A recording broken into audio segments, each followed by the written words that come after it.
ತಿಂಗಳಿಗೊಂದು ಗುಡಿ ಪೂಜಿಸಿ ದಿನವಿಡಿ ಪತಿಯೊಳಗಿರುವಳು ಸತಿಯು. ಸತಿಯು ಅವಳೇ ಮತಿಯು ಅವಳೇ ಬಾಳಿನ ಹಾಡಿಗೆ ಶ್ರುತಿಯು. ಪತಿಯ ಏಳಿಗೆ ಸತಿಯ ಕೈಲಿದೆ.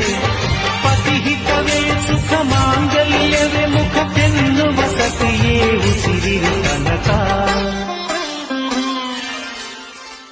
ಸುಮತಿ ಸುಮತಿ ಶ್ರೀಮತಿ ಆರು ಗುಣಗಳೇ ನಿನಗಾರತಿ. ಮನಕ್ಕೆ ಕೊಡತಿ ಮನೆಗೆ ಗರತಿ.